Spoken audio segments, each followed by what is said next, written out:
So Catrin, thank you very much for joining me today. How are you doing? Very well, personally, but when I look out of my window from my office, Frankfurt Airport, 7th floor, it's the same sad picture everybody of us in the industry is facing at the moment, that aircrafts are grounded and only a small number of aircrafts depart, where we all hope for a fast recovery, which will not be the case, but there's always light at the end of the tunnel. So if we pull at the same end of the rope, everybody, then we can succeed.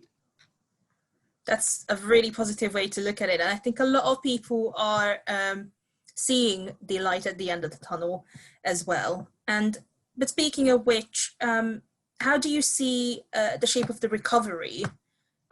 What are your expectations? I would say it's very different from region to region and also for the season. I mean, when you look into China, fast recovery after the first outcome of COVID-19. But we already see a domestic market, a V-shape. Traffic is quickly picking up and it looks relatively normal.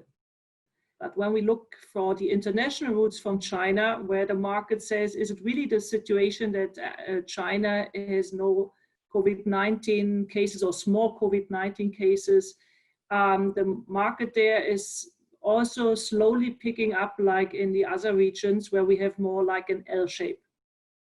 And when I would look into Europe, everybody was, after the lockdown was lifted of the first wave, we saw, let's say, almost, it was a U shape, but we were quickly picking up traffic, especially in July, August, because everybody had the holiday season. Now that we are facing the second wave, or we are in the middle of the second wave in most of the European countries, we see again a U shape where we must confess that the predictions of IATA that traffic recovers most likely earliest to the level of 2019 by 2024 is very realistic, and we will see a big dip again in November, December. So the winter time is for airports and airlines a big challenge. On the other hand, you see in the Americas, in the US specifically, you see now, I think last week TSA reported the first time 1 million passengers a day. So you see it's picking up there. Why? Because not because the number of cases gets smaller, but people are more confident in traveling because the right things are in place at the airports. The airlines have the hygiene concepts, and there is, let's say, not the choice. We have big distances to fly between cities. So I would say every region is different. I think, so we've spoken about China a little bit, Europe and the US. How about Africa? Africa is very difficult to say because Africa had a long lockdown. Even though Africa had very little COVID-19 numbers in comparison to the world. Surely it's also the case because they're not testing that much, but Africa always had health procedures in place. And the airlines now, airlines and airports are very well prepared to start domestically, to go regional, to go on the first flights intercont. But now they're facing that they're ready to receive, let's take Southern Africa, for example, ready to receive the visitors from Europe for the winter season, which is the Southern African summer. But now we have in Europe the second wave. So most likely people will not come because of COVID-19 is there again heavily, because we have the budget is cut, or the Southern African states already put new limitations for certain countries. But the airlines are ready, the airports are ready, so we will see there a L shape slowly recovering, but on a constant level, I would say. Indeed. And with this in mind, what challenges and opportunities are there for airport investors nowadays? It's balanced out. One could say in every risk is a chance. So there are investors who see now that there is a good, if they are financially strong, that there's a good chance to build up a solid airport portfolio, which balances out the seasonalities or any upcoming pandemic or any crisis, and which will make fair returns in future. So if they have the money and the patience, that will pay back in the next 4, 5, 6 years, so the midterm. So it's like they are on shopping tour. Others really, the challenges they're facing is they were already struggling before the crisis. So it's time to rethink the whole business model.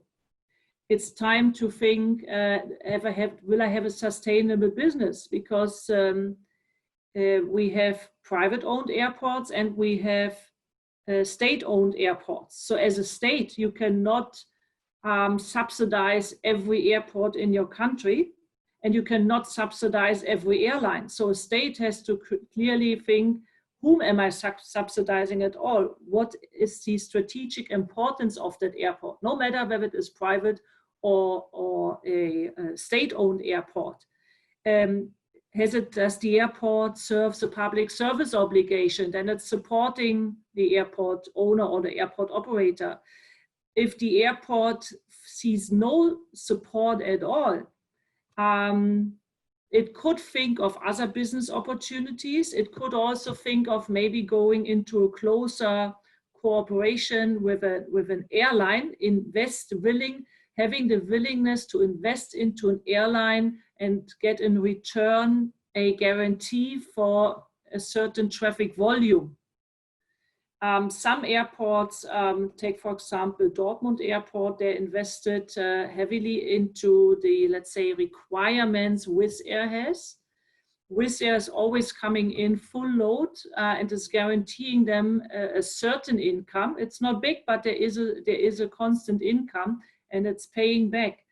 The downturn could also be used to see maybe investors should relieve budget more for making the airport more digital, bringing in new innovation, new technology, which saves at the end workforce, which is expensive and which is hardly to mingle around with in times of crisis. I mean, we have today hotels which are fully without any personal reception, nobody in the breakfast room, but I can check in, I have my hotel room, I check out, I have my breakfast without having any person visible. Surely this is not possible at an airport, but you can minimize the number of people heavily and can digitalize the passenger touch points. So it's a question when talking about challenges, opportunities. One thing is you can enhance your airport portfolio, you can optimize it. Second, you can use the time to implement new technologies to make the airport less workforce heavy. And you could also, on the other hand, see, can I get shoulder on shoulder with a strong carrier, that I invest more on the carrier side. I think it's what we have seen in the airline industry the last decades, the consolidation of the market. We will surely see on the airport side too. And once the market is more consolidated, the business for the remaining airports will be more sustainable, I assume. Is there anything else that airports can do to ensure their future? Definitely, because whether it is a private-owned or a state-owned airport, the point is that you can put in quick money or you take in another investor to sustainably go on with, or to go on with work, but both are not sustainable solutions. That's what I also said before. It's high time now, like we call it, right sizing, right shaping of your airport or airport portfolio. And there should be no limit. And it's not like, you know, when we want to change something, we always look, how was it? So at the moment, we always talk, oh, what we had in 2019. and to come there, we need to do this and this. Is this the right approach? I would say what was before COVID-19 is almost not valid anymore. We have to think new ways. And we have to really rethink our strategy.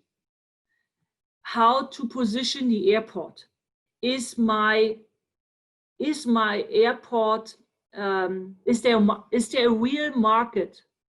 And if there is a market, how can I grab that market? What do I need to do in terms of my infrastructure, my products and services, my business model as such? Some airports used to be only, or are today only, let's say, infrastructure providers, and everything else is concession.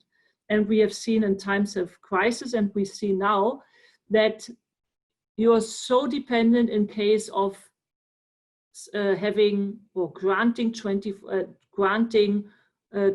full operationability, when you're depending on struggling other stakeholders.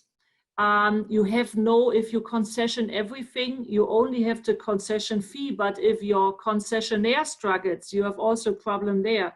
So maybe the balancing the product portfolio in terms of rethinking apart from infrastructure and other services I'm providing today as an airport, maybe airport security or passenger service, whatever. How can I enhance my product portfolio or my business portfolio? Does it make sense to insource certain things, to have not only full control, but also to have a complete revenue source? On the other hand, you have to balance out what are the risks if I'm doing that, because I take more workforce on board and I have more complexity to control. How